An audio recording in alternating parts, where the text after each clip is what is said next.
fancy calligraphy here.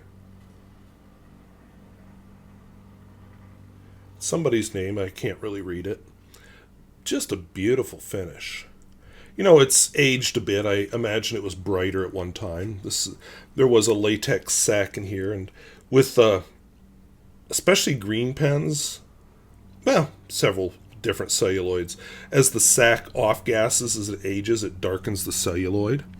This has a very nice little, see if you can see that there, oblique nib, which means it's cut at an angle.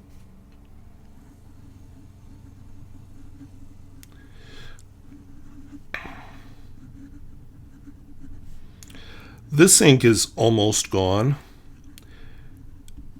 It's almost gone to the point that I just decided, you know what? Do I really need to save it? So it's okay. You know, it's a kind of a dusky purple, but I have inks in that color family that I like better.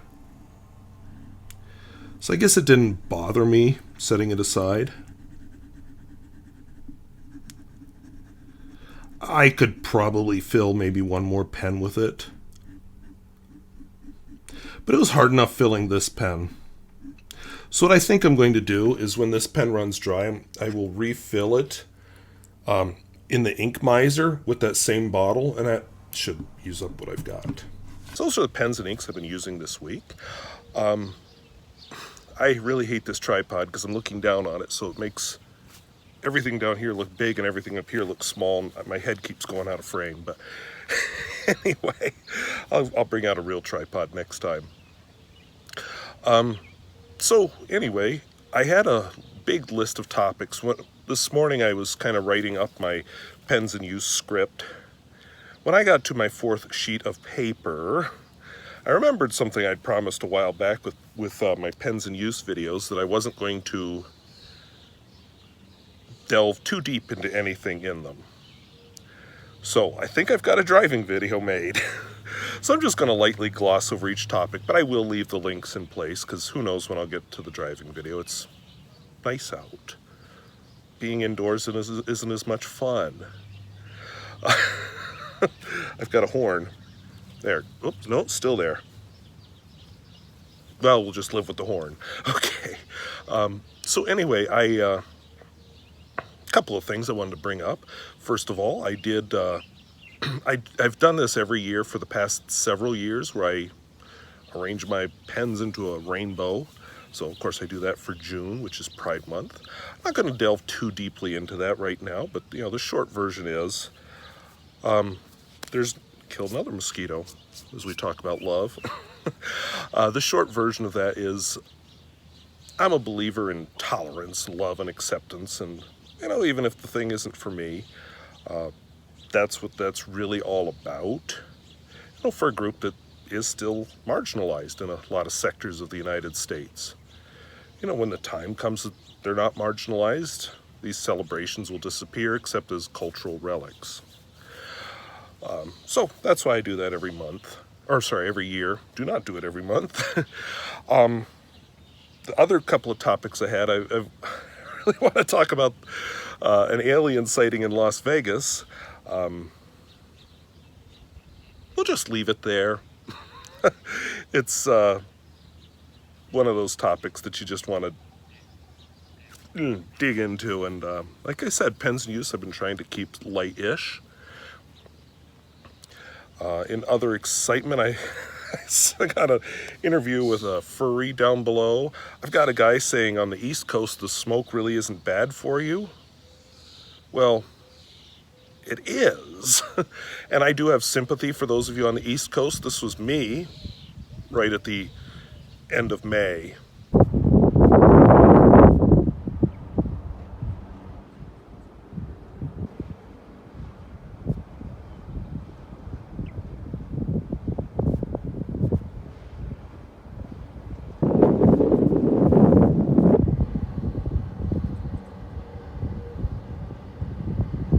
Yeah, also Canadian smoke. I was standing behind the grocery store when I took the footage, which I'll replay here. When I took the footage, I was standing behind the grocery store, and I've panned across the town. You can't really see the grain elevator, which is the big thing. You can't see the buttes that are to the north of town. And you're breathing that crap in.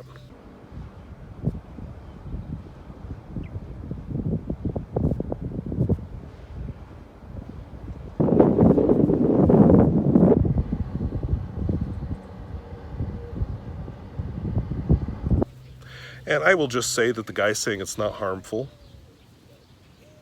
giving that medical advice, another mosquito, on a major news network, is a lawyer. A lawyer who defended the tobacco industry in the 1990s. A lawyer who went on to defend the coal industry and who worked for Heartland Institute, which is a big right-wing science-denying organization, among other things. So, grain of salt there. The big thing I really wanted to get into, sorry, I thought it was a car of somebody I know, but it's not. The big thing I really wanted to get into was our governor, Doug Burgum, has decided to run for president. I did not expect that. If somebody from the Dakotas was going to run for president, I expected it to be Kristi Noem, the governor of South Dakota, because she's had a national profile. Doug Burgum has really stayed out of the national spotlight. So if you're saying, who? That's okay, because that would be anybody's natural reaction, because if you don't live in North Dakota, you probably haven't heard of him. I will say I had the same reaction when he ran for governor of North Dakota, because he was running against several well-known names in North Dakota politics, and I was just like, who? And he went on to become governor. So don't totally count him out, but also remember that North Dakota is not the national stage. So who knows what will happen. But anyway, yeah, he's running for governor, or for president. So I have some thoughts on that. I'm going to not hear too much other than generalities. I'm not going to talk too much about some of the things he's done or not done over the years. I will say now, I think I'm pretty safe in saying this, that he's got a steep hill to climb. That name recognition would be a big one. Hi, editing me here. So I'm going to throw in a little news conference he did. He does have national exposure for one time.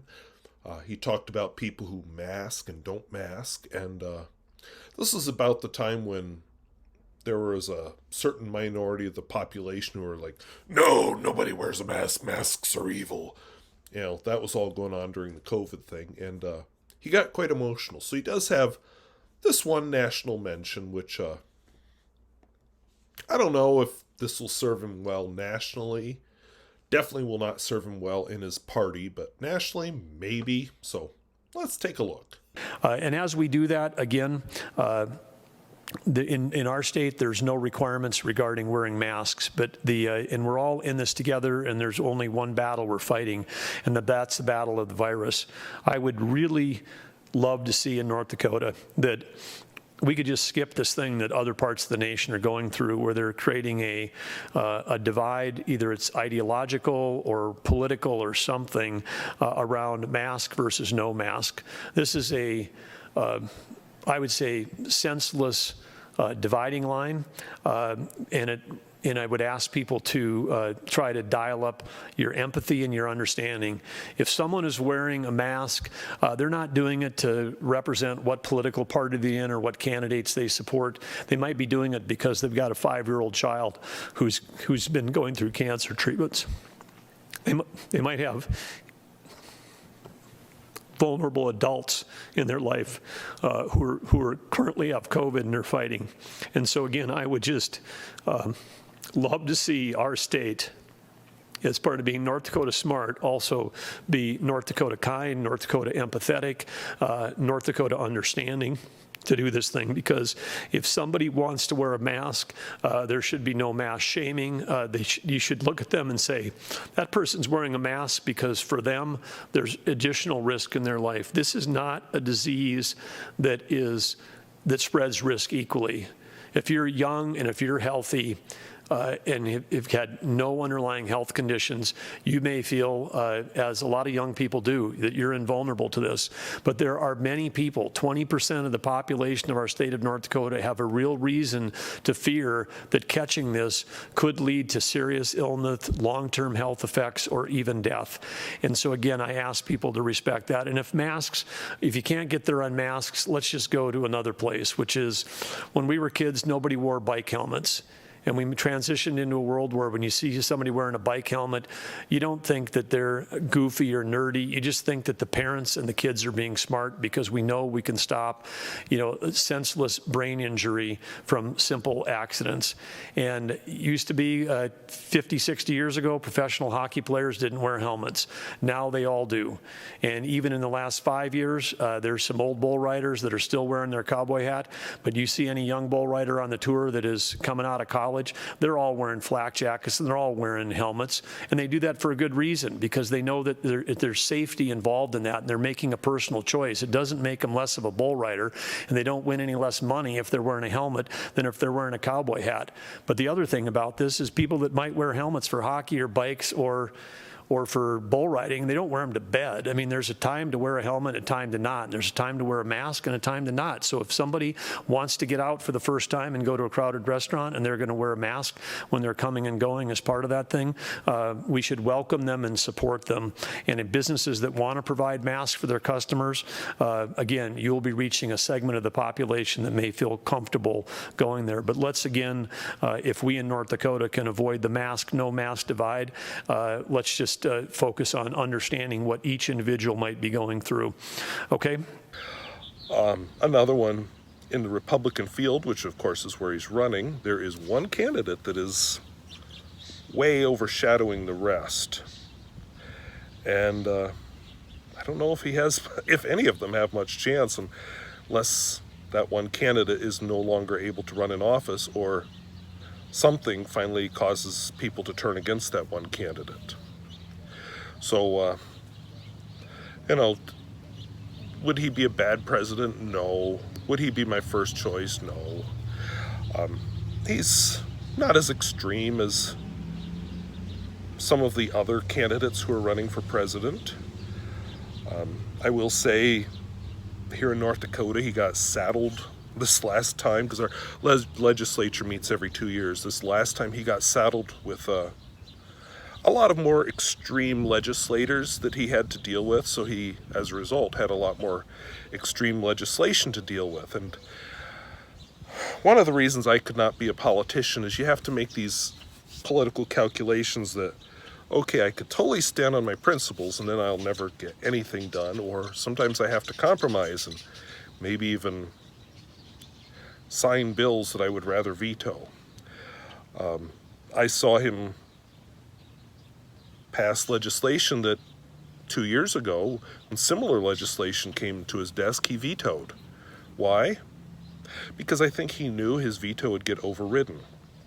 We had an absolutely batshit insane book banning bill come before our legislature this year. 2 of them actually, but one became moderated and became much more reasonable. Still not ideal because it was not necessary, but side issue. He ended up signing the more reasonable one. This one got rid of the criminal charges for librarians and craziness like that. He vetoed the other one. The state Senate overrode the veto. The state House was not able to override it. But that's the kind of thing he was dealing with this year, is we had much more extreme legislation coming out of the legislature, and a lot more extreme legislators putting that legislation out there. So, I can't totally blame him. But again, I'm not a politician. I'm a teacher for that reason, because it just is dirty to me. But, if you don't give some, then you don't get some. And I think that's the calculation he was making. I felt the same way with some of the trans legislation that he had vetoed previously, and this time he passed, but at the same time he did veto some stuff too. So you know, he had to walk a fine wire, and if you're running in the Republican Party, it's just kind of the thing right now. There are, in the way our political system works, first you have to get the approval of your party, and then we worry about what the rest of the voters think. And there is a loud component of the Republican Party that has just become quite extreme. Are there extremists in the Democratic Party? Absolutely. But they don't seem to be as hateful, to, for lack of a better word. So anyway, look forward to a driving video where I delve into that a lot more deeply. I left part of my bibliography below. I found some more articles as I was researching further things that were in my 4 sheets of paper. So I'm going to take some time to record the audio. I think we're going to stay in the northeast corner of the state for now. We're going to travel to Mountain, North Dakota. And depending on how long that video takes, we may get over to the air base at Cavalier. It's actually a really cool looking radar station. We may get as far as Cavalier, North Dakota. Cavalier is a cool little town. A little smaller than mine, a little bit more going on Main Street, and a very nice state park. And very near some beautiful scenery that we'll have to get to, because we'll have to continue on to Walhalla and Pembina Gorge in future videos. So anyway, I want to thank you for watching. And if videos like this interest you, where I talk about fountain pens both new and old and at all price points, I would invite you to subscribe. And hey, what do you think about North Dakota getting into the presidential campaign? Let us know down in the comments. So I want to thank you for watching. We'll talk to you later. Bye-bye.